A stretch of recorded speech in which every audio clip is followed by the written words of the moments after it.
mastoideo. Acá yo no voy a hablar sobre vemo ocular, tampoco voy a hablar sobre estimulación vibratoria, tampoco voy a hablar sobre patología, no voy a referirme a casos clínicos, sino que voy a hablar exclusivamente de la prueba, qué es lo que existe en la literatura, qué es lo que hay, qué es lo mejor, cómo podemos mejorar nuestros exámenes. Así que comencemos entonces con esto. ¿Cuál es la ruta? Primero voy a hablar sobre las generalidades del BEM cervical, voy a tratar de ser muy breve en ese aspecto. Luego voy a pasar a los parámetros de estimulación, las claves de interpretación de los exámenes.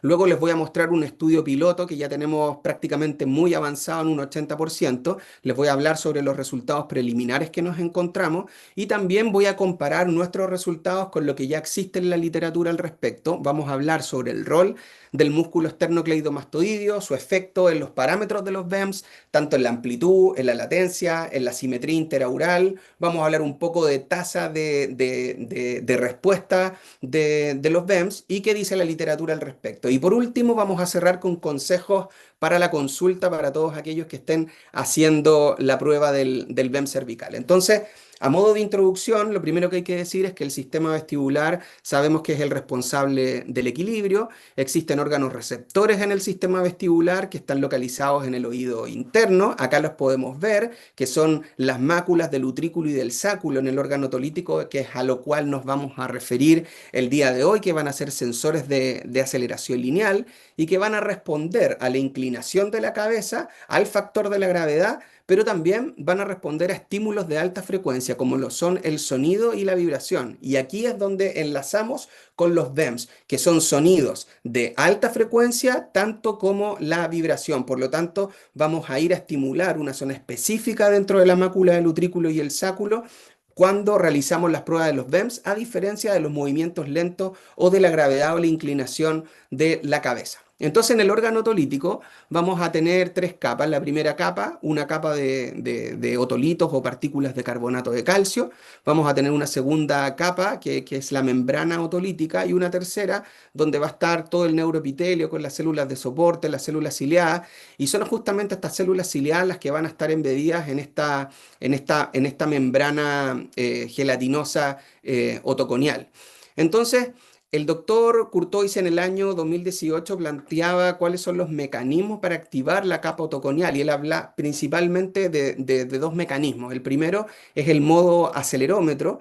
Este es el que usamos en el día a día para poder percibir los movimientos lentos, para que nuestro sistema nervioso central pueda interpretar el grado de inclinación de la cabeza respecto de la gravedad. Y en este caso, dado por la masa y el peso de las partículas de carbonato de calcio, ese arrastre de las partículas genera una deflexión de la célula ciliada en relación con el neuroepitelio que se mantiene estacionario, de manera que se disparan esos potenciales de acción. Y por otra parte, vamos a tener el modo sismómetro, que es al que nos vamos a referir para el caso de los BEM cervicales. En este caso, vamos a tener otoconias que están estacionarias, es decir, vamos a tener movimientos o estímulos de alta aceleración que las partículas de carbonato de calcio no van a ser capaces de sintonizar con esa frecuencia, de manera que va a ser el mismo hueso temporal o el neuroepitelio el que va a entrar en vibración con el estímulo y va a generar un movimiento de esa base respecto de las otoconias estacionarias.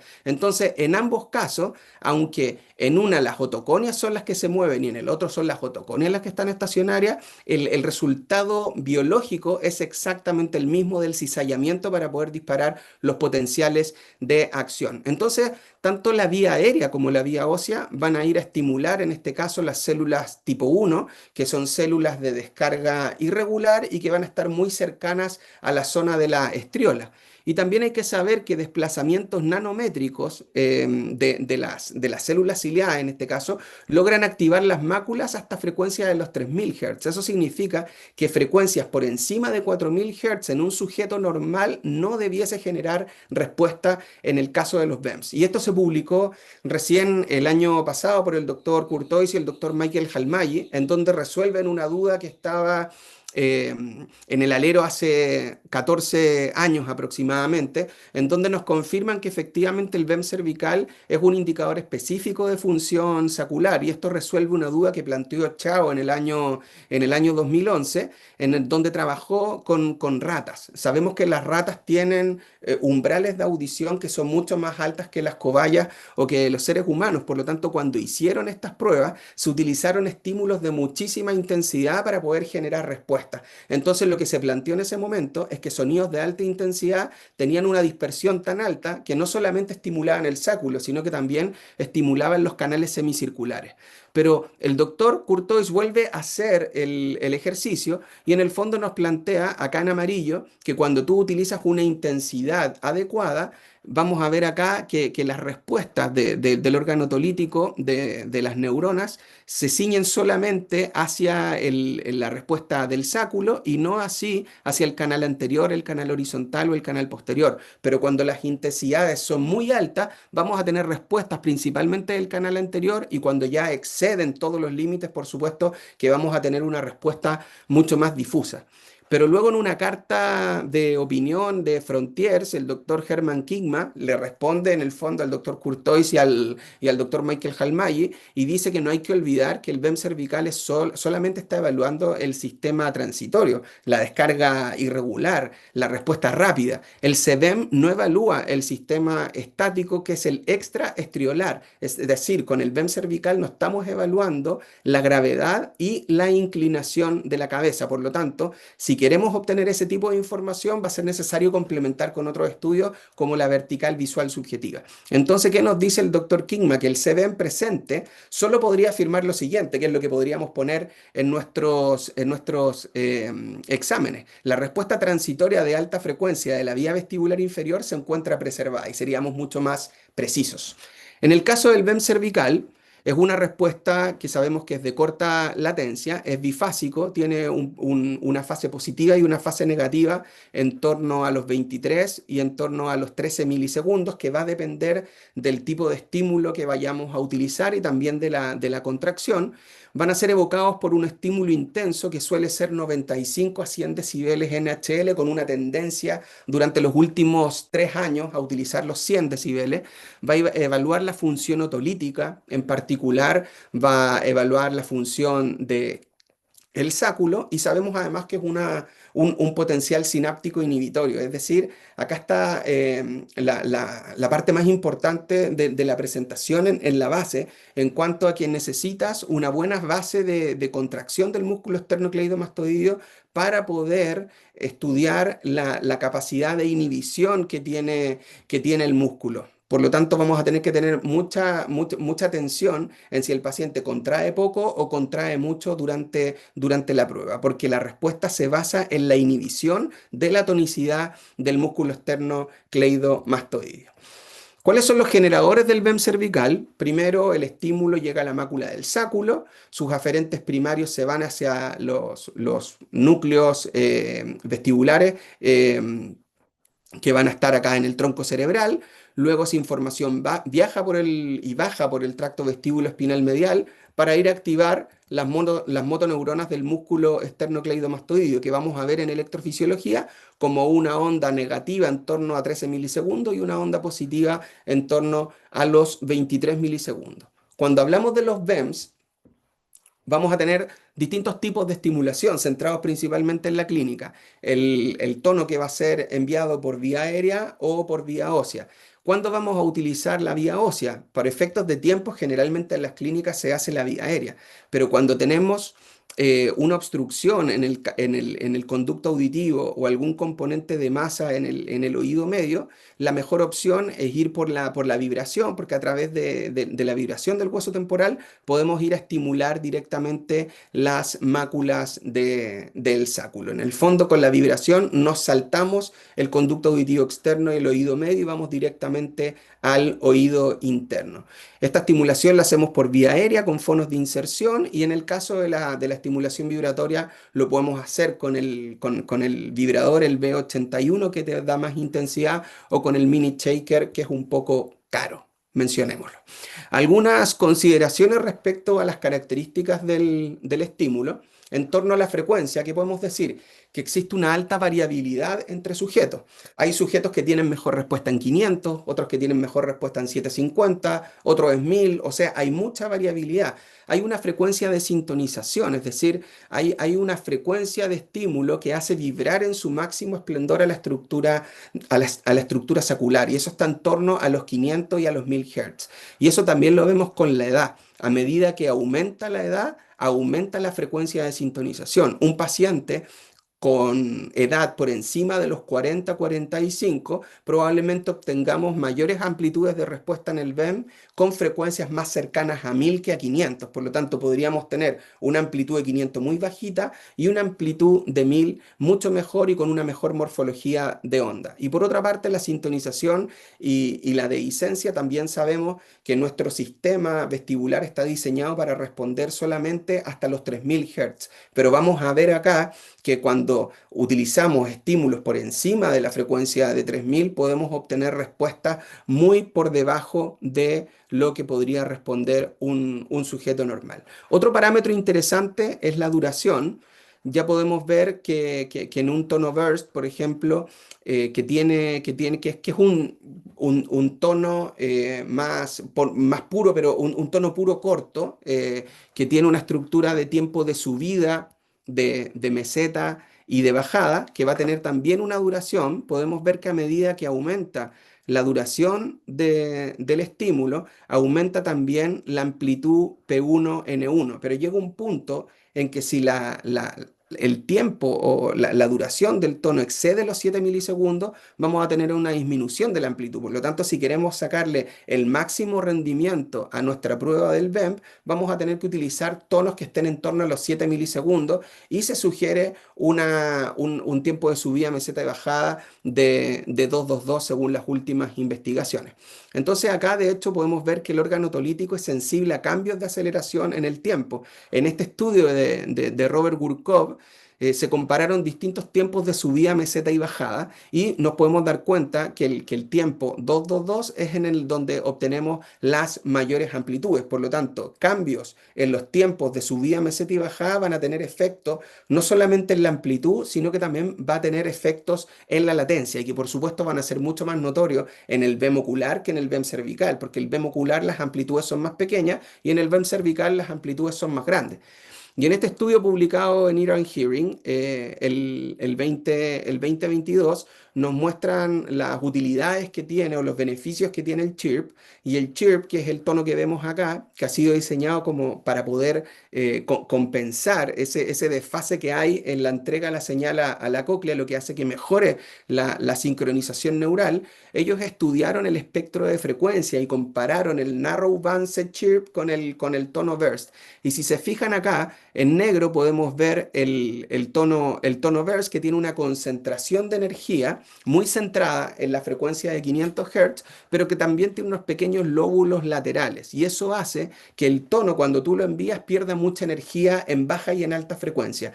Pero si nos vamos a mirar el tono chirp, vamos a ver que es una meseta, no tiene toda esta concentración en la frecuencia de 500, sino que además vemos aquí en verde que la concentración de energía no solamente toma la frecuencia de 500, sino también las frecuencias más agudas hasta cerca de los 800 o 900 Hz. Y ya habíamos dicho que la, la sintonización está en torno a los 500 a los 1000 Hz. Por lo tanto, con un tono chirp estaríamos barriendo frecuencias, sabiendo que existe alta variabilidad entre sujetos, estaríamos barriendo con un tono chirp las frecuencias que sintonizan mejor con el sáculo. En cuanto a las intensidades, podemos ver que varias de las publicaciones utilizan los 100 decibeles NHL, por ejemplo, estudios de Picker del 2015, de Walter y Cébula, de Rosengren, de Rosa del 2023 utilizan 100 decibeles NHL. Hay otros estudios del 2013 de McCaslin, de Singh, de Matt 2022 que están utilizando 95 decibeles HL, y también en la literatura vemos a Van Tilburg o Benson 2019 que utilizan estímulos por debajo de los 95. Por lo tanto, hay una falta de estandarización de los protocolos. Nos tenemos que poner de acuerdo en cuál es la intensidad que vamos a utilizar para hacer estas pruebas. Acá tenemos un metaanálisis publicado en el Brazilian Journal of Otorrinolaryngology. Acá tenemos las intensidades y podemos ir viendo distintos autores que utilizaron 90 decibeles, 95, 90, 100, 99, 105. O sea, hay una alta variabilidad en las intensidades con las que se está realizando la prueba. Veamos ahora el montaje, las instrucciones y el protocolo del BEM cervical. Entonces, en el montaje, ¿qué es lo que tenemos? Tenemos un electrodo tierra que va a ir aquí en la frente baja. Vamos a tener los electrodos negativos que van a ir en el tercio medio, tercio superior del músculo esternocleidomastoideo y el activo que va a ir en la unión esternoclavicular. Podemos utilizar o podemos hacer esta prueba con el paciente sentado con la cabeza rotada, o también podemos hacer este examen con el paciente recostado con la cabeza rotada, o también con el paciente recostado con la cabeza hacia adelante. Ya vemos en algunos estudios que la posición del cuerpo y de la cabeza tendría alguna incidencia en la amplitud y la morfología de la onda. Ahora también, en cuanto a los parámetros, respecto del tono verse, se prefiere el tono de 500 Hz, la polaridad siempre es rarefacción, el nivel de estimulación 95 a 100 decibeles NHL con tendencia a 100 en los últimos años. El tiempo de subida, meseta y bajada para los que hagan tonos verse es de 222. Los filtros que se utilizan están entre 100 y 150, lo que mejora la morfología de la onda, y el número de barridos entre 65 y 256 barridos. Esta es una prueba que es muy cortita, es una prueba que con un mínimo de apoyo por parte del paciente logramos grandes amplitudes. Por lo tanto, es una prueba muy rápida y fácil de conseguir respuestas. En el protocolo podemos seleccionar acá el tipo de tono que vamos a utilizar, si va a ser tono verse o tono chirp. Podemos modificar la tasa de estimulación, aunque todos los estudios coinciden que 5.1 es la mejor tasa de estimulación. La polaridad siempre es rarefacción. Acá, cuando tenemos un tono verse, tenemos necesariamente que decirle al equipo cuál es la duración del tono y cuáles son los tiempos de subida, meseta y bajada.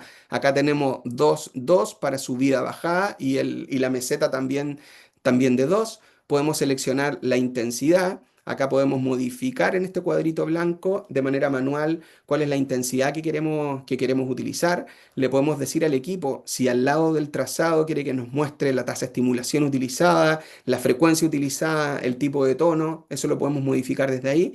Al BEM hay que decirle que va a ser controlado por un monitor.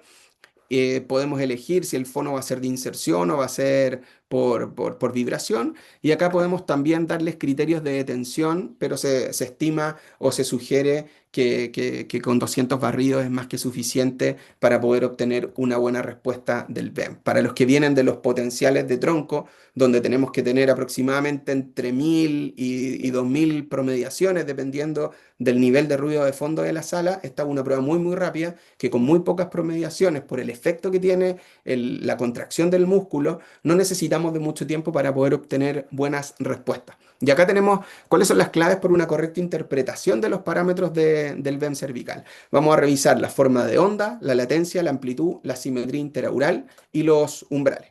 En cuanto a la forma de onda, lo primero que tenemos que observar es si tenemos la respuesta bifásica P1N1. Vamos a ver que tenga una buena morfología, que sea muy fácil identificar esos pics, y también vamos a utilizar la reproductibilidad para estar confiados de que esa es la respuesta.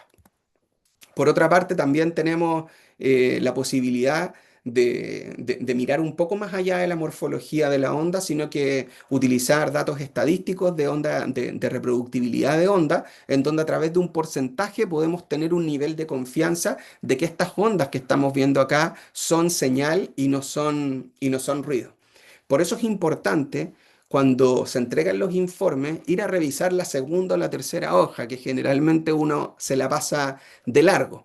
En esa hojita vamos a tener para cada nivel de estimulación, vamos a tener un porcentaje de reproductibilidad de la onda. Muchas veces marcamos un BEM presente cuando en realidad no lo está. porque las ondas se parecen muchísimo, las ondas del ruido con las ondas de la respuesta. Pero si nos vamos a fijar en la reproductibilidad de la onda, podemos estar seguros de que lo que estamos viendo es respuesta y no es ruido. En cuanto a la amplitud, existe una alta variabilidad entre sujetos, así como la frecuencia hay alta variabilidad, la amplitud también lo hay. Se ve afectado por el estímulo y también por los factores de registro, o sea, el nivel de estimulación es importante, no es lo mismo estimular a 90 que a 95, que a 100 y que a 105.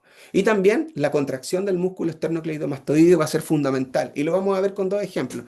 Acá tenemos el BEM cervical por vía aérea. Fíjense que es lo que pasa en un sujeto normal con 95 decibeles en HL, un trazado plano o irregular con mucho ruido de fondo, lo que hace difícil distinguir onda P1N1. Subimos 5 decibeles más y ya podemos ver la onda P1N1, pero con un doble ápice en N1. Si volvemos a subir 5 decibeles más, fíjense cómo mejora la morfología de la onda y es más fácil poder detectar ambos peaks. O sea, aquí había respuesta. Esto era un falso positivo si es que no utilizábamos la intensidad adecuada. Por eso 5 decibeles hacen la diferencia.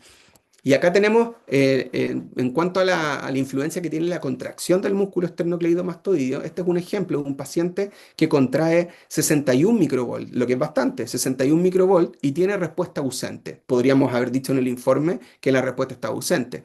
Pero si le pedimos al paciente que contraiga un poco más, es decir, le pedimos al paciente que gire un poquitito más la cabeza, fíjense en lo que pasa. Inmediatamente aparece la respuesta P1N1. Es decir, pasando de 61 a 127, logramos que exista esa respuesta. Por lo tanto, la contracción muscular es fundamental para poder obtener respuestas. Acá vemos que a medida que aumenta la contracción muscular 100, 200, 300, 400 microvolt, hay un incremento en la amplitud no corregida del BEM cervical.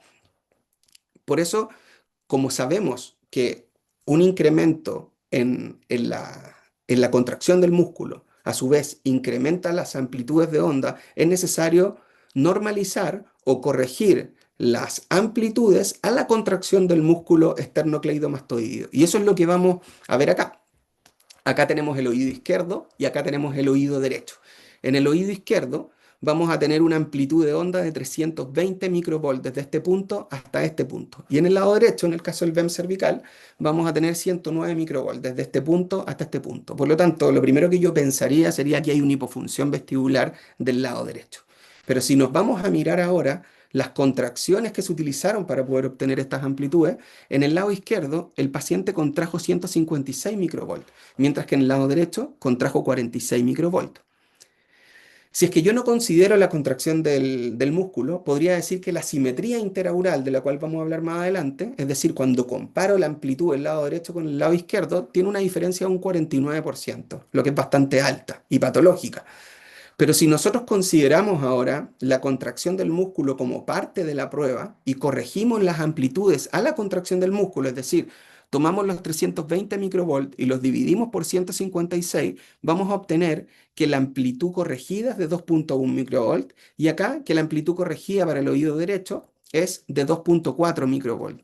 Si ahora calculamos las asimetrías considerando las contracciones del músculo, logramos reducir la asimetría de un 49 a un 6,7%. O sea, ese paciente siempre fue normal.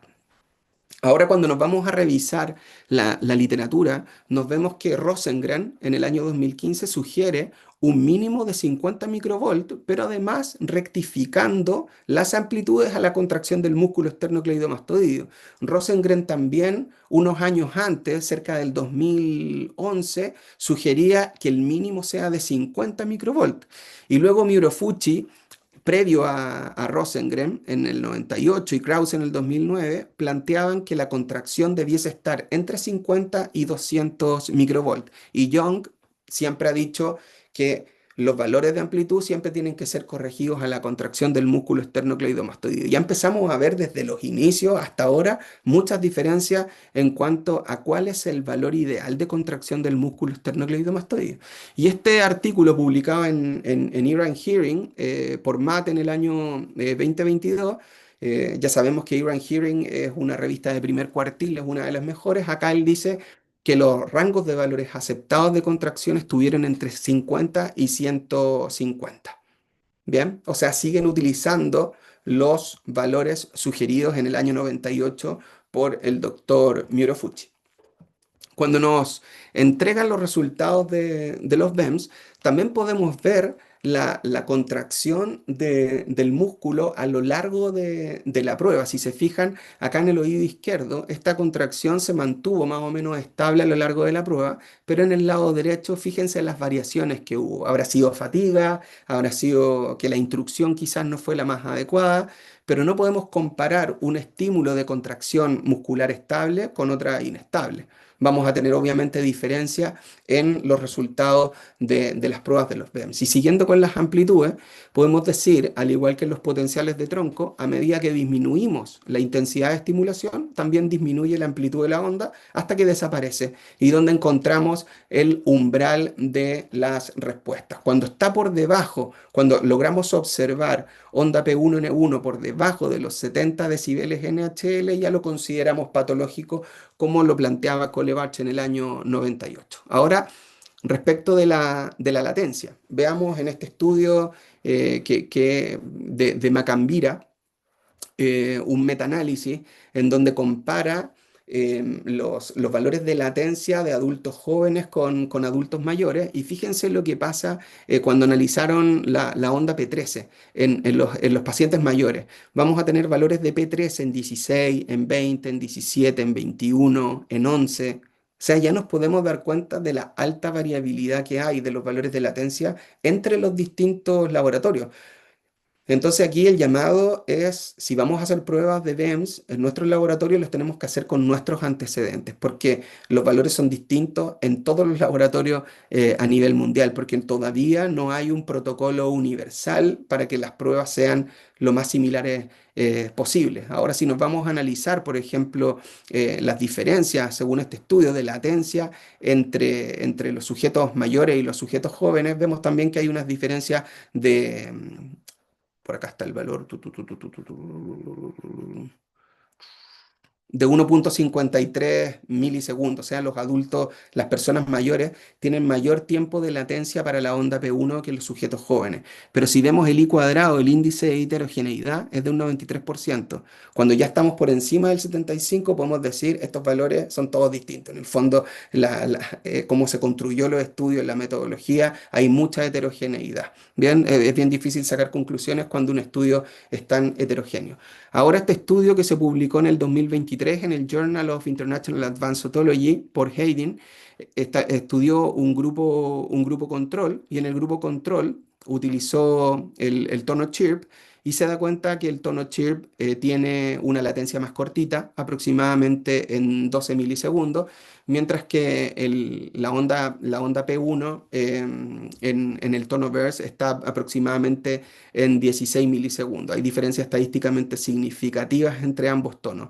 Ahora también encontraron diferencias estadísticamente significativas al comparar las amplitudes brutas, es decir, sin corregir a la contracción del músculo esternocleidomastoideo. Pero cuando tú normalizas la amplitud a la contracción, ya no se encuentran diferencias significativas, es decir, el tono chirp no nos aportaría mayor amplitud cuando se corrige la contracción del músculo. Otra cosa que podemos ver es que la gran mayoría de los autores ya del 2019 en adelante utilizan 100 decibeles NHL para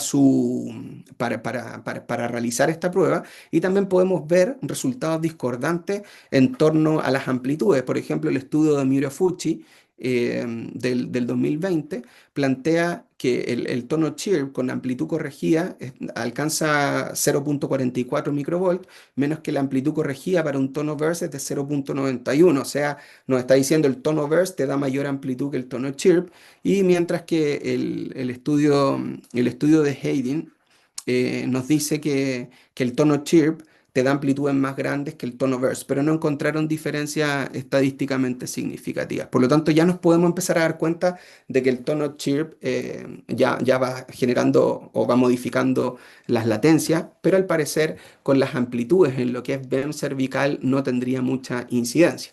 Y en cuanto a la simetría interaural, ¿qué es la simetría interaural? Es comparar el oído derecho con el oído izquierdo, la amplitud a una misma intensidad.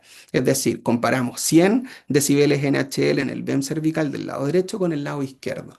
Y utilizamos la misma fórmula de Jonkens de la prueba calórica para poder calcular ese porcentaje de simetría interaural. ¿Qué nos dicen los estudios que se vienen replicando hasta la fecha? Nos dicen que cuando la simetría está por encima del 40%, lo debemos considerar resultado anormal. Y estudios de Young del 2002 nos dicen que cuando las asimetrías, las diferencias de amplitud entre ambos oídos supera el 36%, lo debemos considerar como un resultado anormal. Por suerte, en los equipos, cuando tú ya marcas la latencia, identificas la onda P1N1, te hacen automáticamente los cálculos de asimetría interaural. Acá, por ejemplo, en este estudio, en el Journal of Clinical Medicine, compararon el BEM cervical entre adultos y niños que tenían historia de vértigo y dentro de la metodología nos dicen que las diferencias de amplitud interaural que excedían el 35% fueron consideradas anormales. O sea, estudios actuales están replicando lo que yo mostraba del año 98, 99, 2000. Y acá en el Journal of Neurology del año 2020, los estudios de Marianne Dieterich nos dicen que consideraron anormal cuando las asimetrías interaurales estaban por encima del 40% y siguiendo la literatura clásica, que es justamente las referencias que les mostré anteriormente. Por lo tanto, estamos todos trabajando en función de los mismos valores. Entonces nosotros planteamos ante esto un pequeño estudio que esperamos publicar pronto, pero yo les voy a mostrar solo la primera fase del estudio. Todavía nos falta hacer más análisis y conseguir un par de muestras más, pero les voy a mostrar o adelantar algo sobre esto. ¿Cuál va a ser el objetivo de este estudio? Es determinar cómo influye el nivel de contracción del músculo esternocleidomastoideo, cómo influye también la posición cefálica, es decir, sentado con la cabeza rotada o recostado con la cabeza rotada, el tono de estimulación, si es que es chirp o si es burst, y cómo va a influir en la latencia, en la amplitud de la onda, corregida o bruta, y en la asimetría interaural que se mide en porcentaje, en la prueba del BEM cervical. Entonces, para esto diseñamos un estudio observacional, transversal, de muestreo no probabilístico por conveniencia.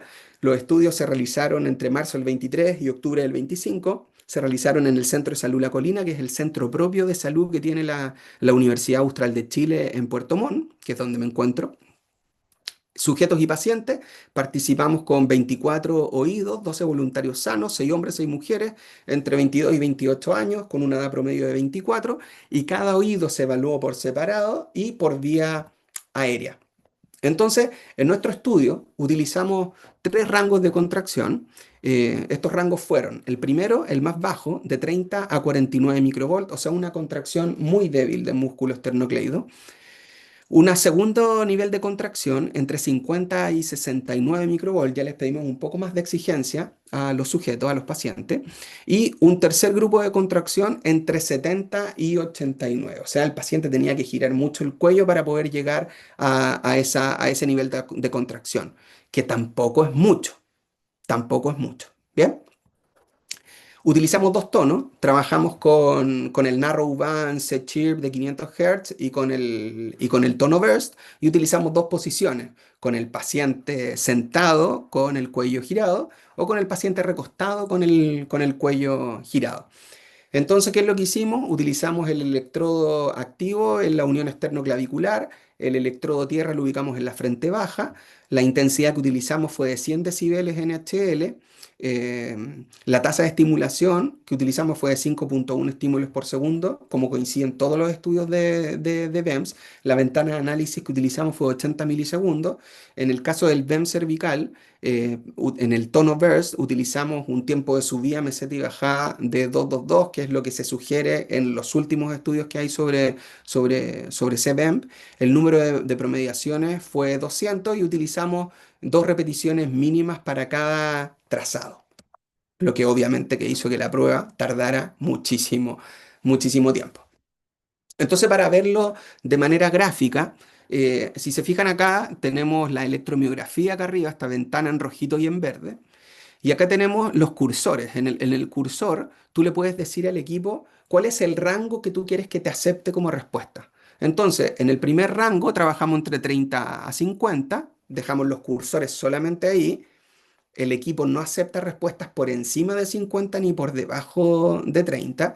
Luego un segundo rango entre 50 y 70 y el tercer rango entre 70 y 90. Y créanme que se puede. Yo al comienzo pensaba que esto no se iba a poder, pero la verdad es que la sensibilidad que tiene el electromiógrafo del equipo te permite poder mantener la contracción durante un largo tiempo en un rango de 20 microvoltios. Es impresionante, pero se puede hacer.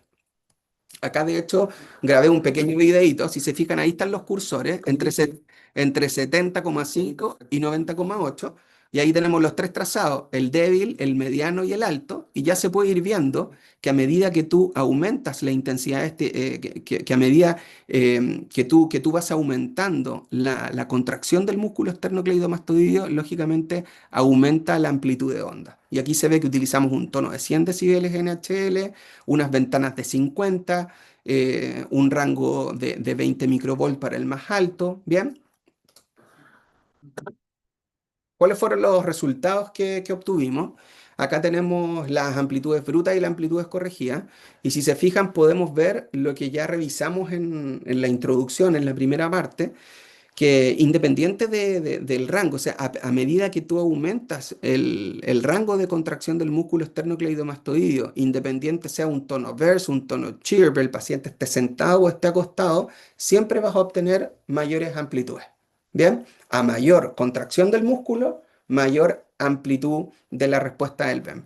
Pero fíjense qué es lo que pasa cuando ya se corrige esto a la contracción del músculo esternocleidomastoideo. Prácticamente todo se nivela. Hay algunas pequeñas variaciones en las medianas que son las que tenemos que seguir estudiando a detalle, pero ya pueden ver que este crecimiento lineal o parecido a un crecimiento lineal se pierde completamente cuando se corrige a la contracción del músculo esternocleidomastoideo. Ahora le quise hacer un zoom a la amplitud y comparar el tono verse con el tono chirp. Encontramos una diferencia estadísticamente significativa entre ambos tonos, con una P por debajo en 0,007, pero cuando fuimos a analizar el tono burst, nos dimos cuenta de que habían diferencias significativas entre una contracción débil con una contracción media y una contracción débil con una contracción alta. A medida que aumenta la contracción del músculo, también aumentan los valores de amplitud en el tono burst.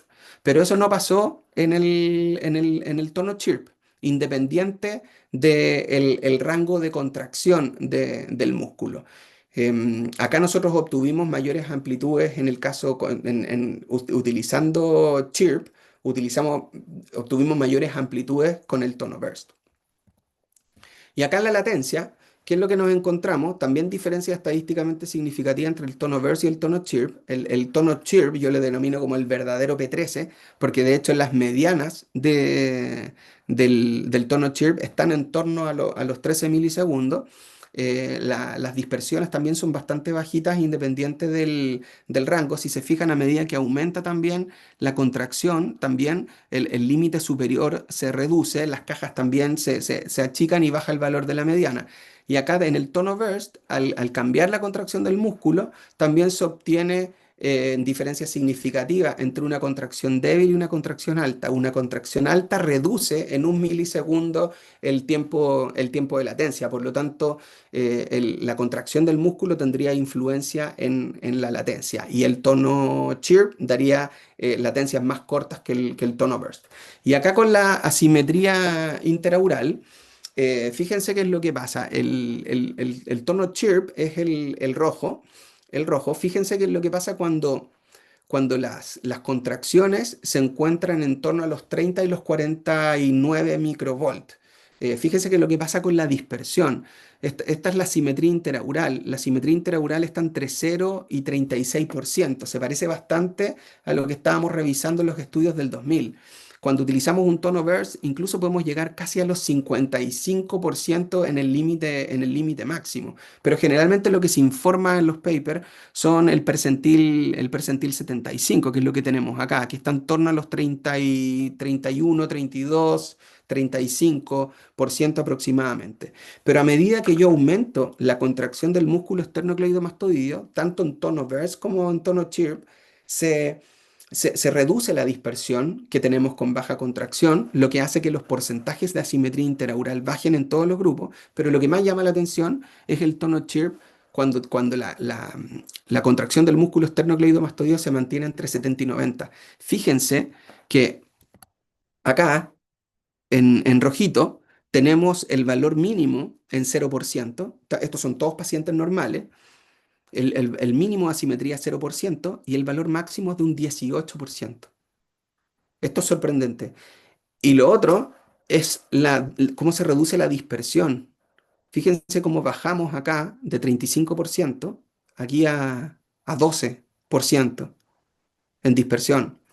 O sea que si nosotros controlamos bien la contracción del músculo, elegimos un tono chirp, podemos llegar a valores máximos de 18% y medianas de 10 a 12%, que eso me hace mucho más sentido, no sé a ustedes, pero a mí me hace mucho más sentido que los valores de normalidad estén entre 0 y 20 a entre 0 y 40. O sea, que se parezca más a la cóclea, o sea, el vestíbulo muy parecido a la cóclea. Entonces, en la discusión, acá en este paper del 2017, publicado en Audiology and Neurotology por Noich y por Rauch, donde nos dicen que la amplitud aumenta en proporción al estímulo, que es lo que nosotros acabamos de ver. Si bien la metodología es distinta que aplican en este trabajo, nuestros resultados también obtienen los mejores resultados en el segundo rango. Ellos trabajaron en un rango más amplio, 45-65, 65-105 y 105-500. Bien, contraer más, según este estudio, aumenta el ruido residual. O sea, contraer más no necesariamente es una mejor respuesta. Hay un límite, como decía la canción, ¿cierto? Hay un límite. Máxima contracción no siempre es mejor. ¿Y el mensaje cuál es? Controlar la contracción durante la prueba. Eso es lo más importante. Utilizar rangos pequeñitos, pero controlados a lo largo de la prueba. Y por supuesto, siempre correr. Acá, en este estudio publicado por Aydin y por Erbeck de Turquía, en el Journal of International Advanced Otology, acá podemos ver que utilizan 100 decibeles NHL para obtener esta respuesta. En el 2022 publicaron un artículo similar, pero con 105. Se dieron cuenta que había que bajar 5 decibeles. Mantienen el rango entre 50 y 150 microvolt, tal como se decía en el año 2000. De hecho, es cosa de mirar esta ventana de contracción entre 50 y 150. No la mueven. Yo no sé si ustedes que están haciendo las pruebas están moviendo esos cursores. Esto es fundamental para poder obtener una buena respuesta. Y cuando la amplitud se corrige a la contracción, no existen diferencias de amplitud. También encontraron latencias más cortas con el Narrowband C-Chirp comparado con el tono verse con tiempo de subida, meseta y bajada de 2-2-2. Ahora los resultados de este estudio también los pueden ir a revisar, pero son muy buenos y yo me fui a leer el paper obviamente completo.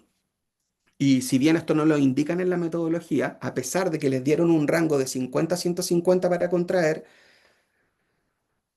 siempre se centraron en torno a los 90 y a los 100 microvolt. O sea, hicieron un matching. Trataron de que la contracción del lado derecho y el lado izquierdo siempre fuera cercana a los 100. Por eso los resultados son tan buenos.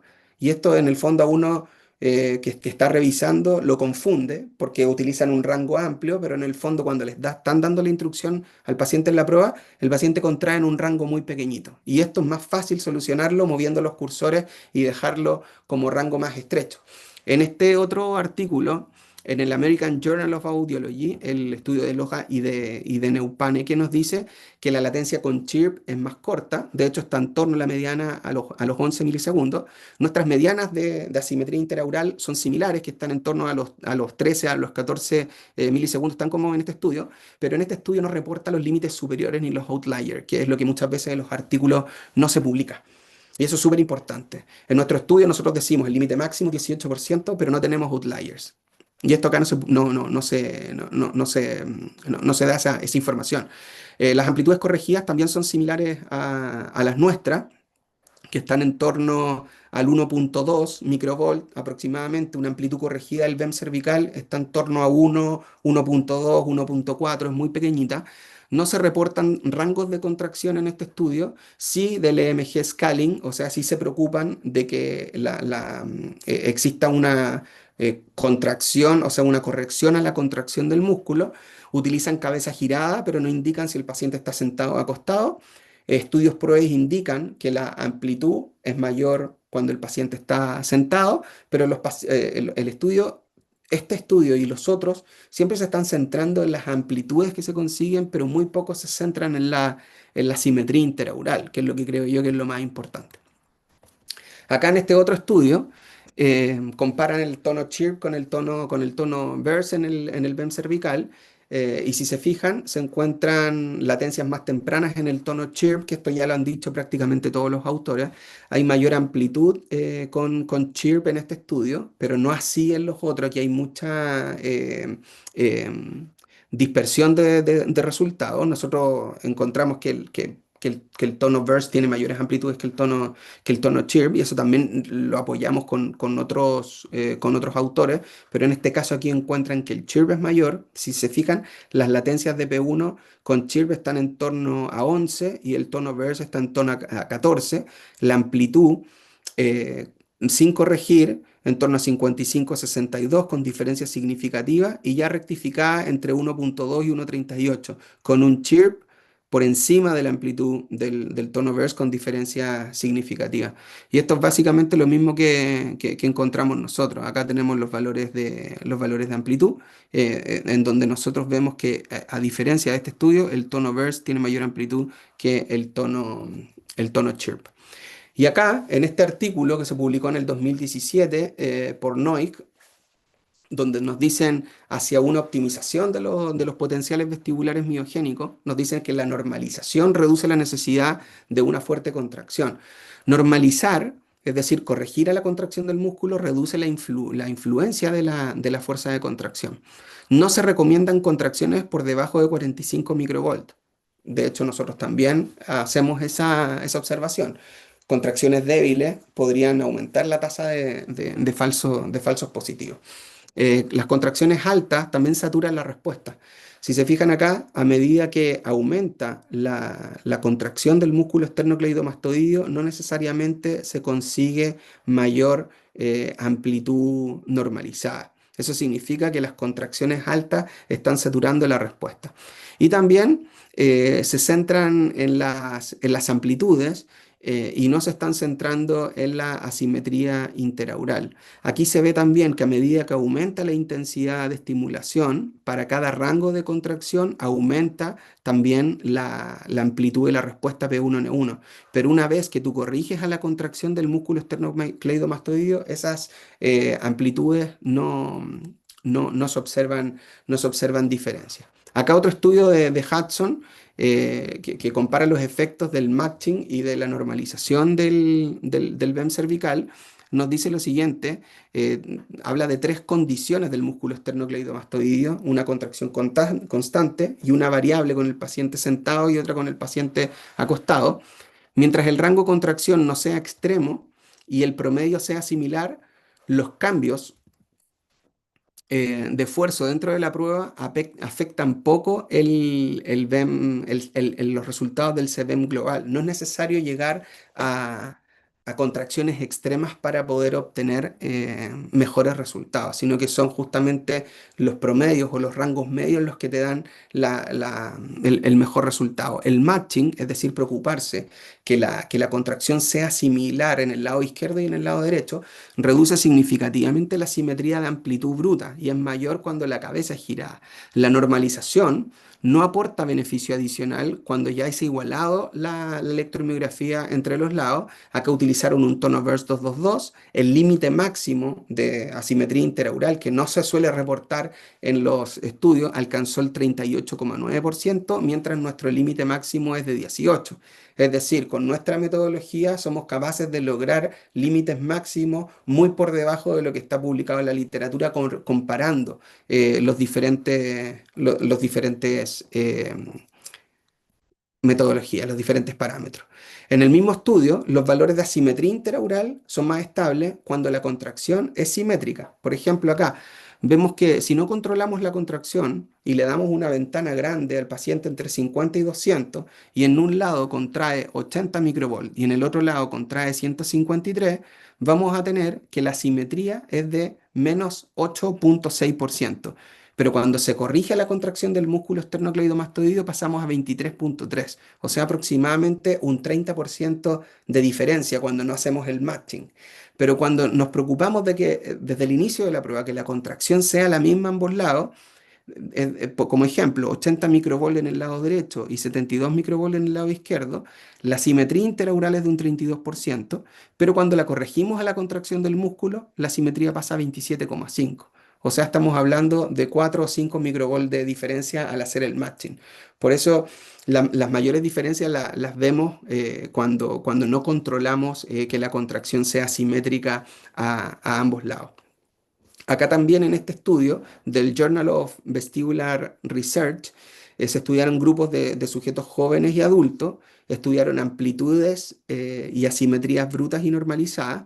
em, Encontraron que las amplitudes del BEM cervical en sujetos adultos son más bajitas que en los sujetos jóvenes y cuando se corrigen estos valores a la contracción del músculo se observa exactamente lo mismo. Las amplitudes en sujetos mayores son más bajitas.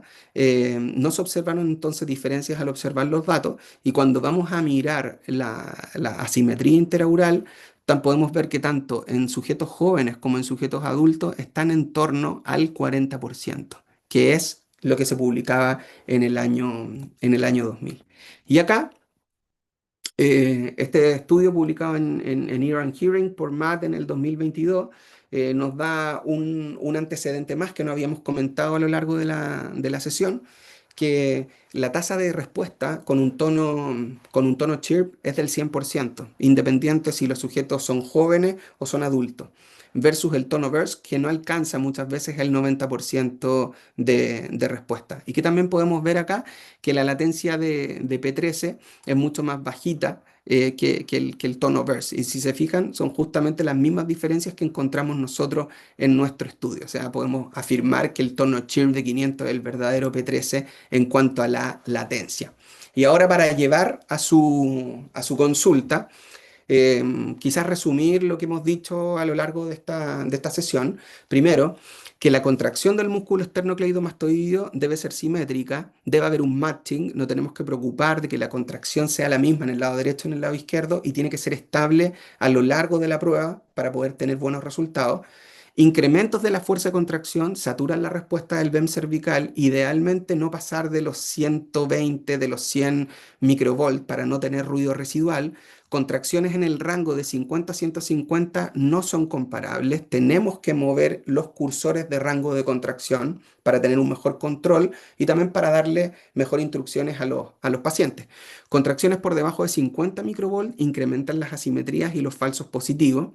Así es que ojo con hacer pruebas de BEM por debajo de 50. CHIRP reduce las latencias, es el verdadero P13, mejora tasa de la respuesta, llegamos al 100% versus el tono burst con 90, pero no es consistente en el incremento de las amplitudes. Vimos que hay estudios que nos plantean que el CHIRP da mejores amplitudes y que el tono burst da mayores amplitudes. Yo digo que nos tenemos que centrar más en las asimetrías interaurales que en las mismas amplitudes. La amplitud mínima, eso sí, con el chirp es más alta, lo que facilita la interpretación. Eso es súper importante.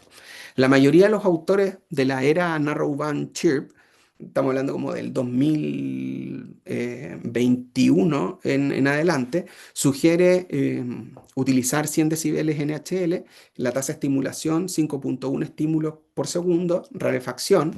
El enfoque de la investigación debería estar en la simetría y no en las amplitudes. Creo que eso ya es una discusión del pasado y creo que tenemos que preocuparnos más bien en las asimetrías, porque de hecho eso es lo que nosotros informamos cuando vemos un paciente. Nos preocupamos de ver si hay diferencias de más del 40% o no para poder informar nuestros pacientes. Entonces deberíamos enfocarnos más en la asimetría y no en las amplitudes. Contracciones en el rango de 70 a 90 con tono narrowband chirp de 500 reduce la dispersión de la simetría interaural. lo que nos da también mayor seguridad, y también reduce el límite máximo, y es mayor cuando el sujeto está acostado, pero faltan estudios. Y por último, la variabilidad de los métodos en la literatura es extensa. Los límites de normalidad de las asimetrías deben ser revisados, incorporados junto con una nueva estandarización universal de protocolos de BEM cervical. Y acá tengo algunas imágenes de toda la gente de todos los alumnos que me apoyan para poder mostrar lo que estamos revisando hoy día. Acá están mis alumnos de quinto año de la carrera de fonoaudiología que hacen su práctica conmigo en el centro de salud, en la universidad, en el laboratorio. Acá tengo también a mis tesistas de tecnología médica, que son las que me ayudaron también en su tesis a poder revisar toda la literatura de lo que pudieran escuchar ustedes hoy. Acá también estamos con Andrés Navarro, que además es profesor del diplomado en medicina vestibular elemental y es la persona que hace la mayoría de los exámenes que estamos viendo ahora y que les estoy mostrando. Amigos también, Luis, que vamos invitando para que nos puedan sumar o colaborar con los estudios que estamos haciendo. Acá también en el laboratorio, con una estudiante haciendo pruebas de BEM cervical para poder mostrarles lo que tenemos hoy día. Nuestro nuevo laboratorio de investigación vestibular y de equilibrio que se inauguró hace menos de un mes, 2 meses. Y acá también otra imagen de nuestro laboratorio. Así es que eso sería mi presentación. Espero que les haya gustado y veamos si es que hay dudas. Gracias. Muchas gracias, Carlos. Creo que estuvo súper interesante la charla de ver justo pues, lo que nosotros podemos moverle los parámetros a los estudios de BEMS, ¿no? Que es justo la duración del estímulo, el rise fall, que decíamos que el 2-2-2, pero pues se puede Sí, modificar los tipos de sí. estímulos, cómo van afectando en la latencia y en la amplitud. Entonces, bueno, creo que ha sido una sesión muy buena. No sé, yo quiero que la gente mande en este momento todas sus preguntas. Yo sé que hay varios audiólogos aquí que ya están haciendo los BEMS y seguramente creo que es una muy buena oportunidad para que pues aprovechemos que está aquí Carlos y manden todas sus preguntas. Creo que ya hay una. Dice, paciente recostado con la cabeza girada y poner la atención a la contracción sería un buen setup para la evaluación, a diferencia de estar sentado. A ver, de hecho, el paciente recostado con cabeza girada fue el gol estándar durante los últimos 20 años, pero hoy día nosotros con el BEM cervical, debido a que tenemos un músculo muy grande y muy fuerte, tenemos muy buenas amplitudes, por lo tanto, el paciente sentado con cabeza girada es mucho más confortante para el mismo paciente en la sesión. De hecho, muchas veces también esto hay que pensarlo desde el punto de vista de la clínica. En la clínica uno tiene un tiempo para poder hacer el examen. Obviamente que recostar al paciente y prepararlo te toma mucho más tiempo. El examen del BEM, lo bueno que tiene es que te da muy buenas amplitudes. Entonces no es necesario que el paciente lo acuestes para poder obtener una buena respuesta. Si lo haces, bueno, perfecto, pero no es necesario. Es suficiente con el paciente sentado y con la cabeza girada. Ahora, ¿cuándo podría el paciente sentarse? Recostarse, perdón, probablemente cuando hay una tonicidad muy bajita del músculo, cuando nos cuesta encontrar el músculo esternocleidomastoideo, cuando hacemos, por ejemplo, técnicas de incremento de la tonicidad, como la maniobra de Jędrusik, para poder aumentar la tonicidad muscular del esternocleido, pero no nos da resultado, ahí yo pasaría en una segunda opción, paciente recostado en camilla, con cabeza flectada y con giro, Ujú. pero siempre mirando la electromiografía, porque ya nos dimos cuenta a lo largo de la presentación que es fundamental la electromiografía. El paciente tiene que tener retroalimentación visual para poder tener estabilidad a lo largo de la prueba. Si no hay estabilidad a lo largo de la prueba, los resultados que vamos a ver van a tener mucha dispersión y la idea es concentrar los resultados, que esos box plot que mostré, que sean más acotados, más concentrados. Listo. También preguntan que en adultos mayores, ¿hasta qué edad realizan los estudios? Bueno, a ver, lo que sabemos es que a medida que aumenta la edad, la tasa de respuesta baja y eso Ujú. ocurre después de los 50, 60. Nosotros le hacemos BEMS a todos los pacientes, pero hay que saber interpretar. En el fondo, el paciente va con una clínica. si la clínica del paciente, tú sientes que el BEM va a apoyar a tu diagnóstico final, creo que hay que intentar hacer ese BEM. Sabemos también que la sintonización también se modifica con la edad. A medida que aumenta la edad, la sintonización apunta hacia los 1000 Hz. Por lo tanto, yo en un paciente adulto, si no le veo respuesta en 500, trataría de aumentar la frecuencia a 1000 para saber si hay respuesta, porque siempre es importante saber si hay respuestas residuales. Incluso se puede hacer con estímulos vibratorios para saber si hay respuesta residual de la función sacular. También preguntan cuál es su opinión acerca de la evaluación de los EBEMs en pacientes pediátricos de 10 a 15 años. En pacientes ya 10 a 15 años, ya los tratamos como sujetos adultos. Mm. Como sujetos adultos. De hecho, en niños, que también se hace, hay otros países que tienen más cultura de evaluar BEMS en niños, se puede hacer con el paciente sentado, o sea, con el paciente recostado, en el caso de pacientes menores de un año, pero ya mayores de un año se tratan como pacientes adultos sentados con cabeza girada. Y los resultados son muy parecidos a los del adulto, pero con algunos cambios en la latencia, en la latencia P1N1. Listo. También preguntan que si las latencias en N23, si están alargadas, se consideraría patológico y si es así, ¿qué indicaría? Muchas gracias. Sí, de hecho, a ver, en esta clase yo no estaba enfocado en la patología, por ejemplo, desmielinizante, pero efectivamente, o sea, si tenemos valores de latencia que se encuentran desplazados y que no respetan los valores normativos, si el paciente tiene clínica de una patología desmielinizante, probablemente podemos hacer el match de que esos resultados que estamos viendo están más bien relacionados con una patología que afecte más la conducción nerviosa. Pero todo tiene que estar relacionado con la Ujú. clínica. Eso es fundamental. O sea, la clínica Claro. siempre va a ser lo más importante. La clínica es lo más importante, pero yo también creo que en los BEMS deberíamos evolucionar, y acá obviamente no todo el mundo va a pensar lo mismo, porque en el fondo una cosa es hacer diagnóstico, ¿cierto? Una cosa es hacer diagnóstico, pero la otra es que si tú te vas a preocupar de tu paciente y lo vas a enviar a rehabilitación, pues igual nosotros queremos saber cuál es la actividad funcional que tienen las máculas del utrículo, del sáculo y de los canales semicirculares, para ir viendo a lo largo de la rehabilitación cómo esos valores van mejorando. Si no, no tienes cómo tener idea. Tenemos 5 receptores en cada lado, por lo tanto, realizar un VHIT y realizar unos BEM cervicales y oculares te dan una imagen completa del laberinto.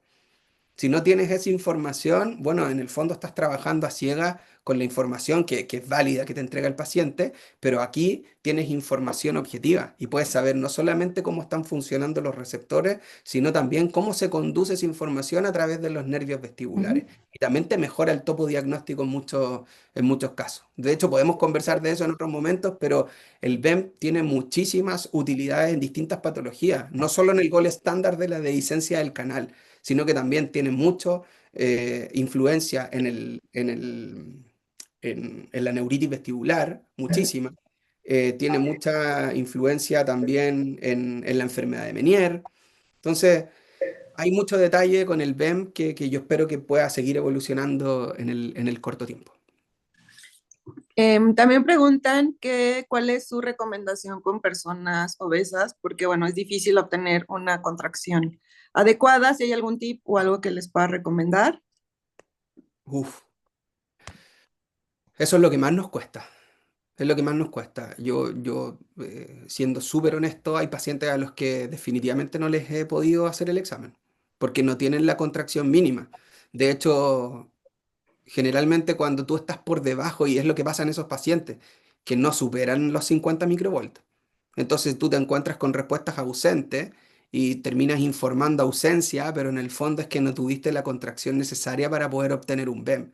Entonces, a lo que hay que acudir primero es a la maniobra de Jendrasic, que esa está publicada para que la busquen, porque aumenta la tonicidad muscular La segunda técnica, contraer o hacer fuerza en el mentón del paciente en sentido contrario para poder contraer el músculo esternocleido. Si no te va bien con eso, hago exactamente lo mismo, pero ahora con el paciente recostado y con la cabeza inclinada hacia adelante, de manera de tensar de manera simétrica los dos esternocleidos. Y también le pido giro de cabeza y hago exactamente lo mismo. Gendrasic y presión en la mandíbula. Si ya no puedo hacerlo, bueno, hay otras técnicas descritas, están los BEMS mandibulares, que también los he probado y tienen los BEM del macétero, que también tienen muy buena amplitud y muy parecido a los BEM cervicales, y hay otras que son de esplenio que también te pueden servir.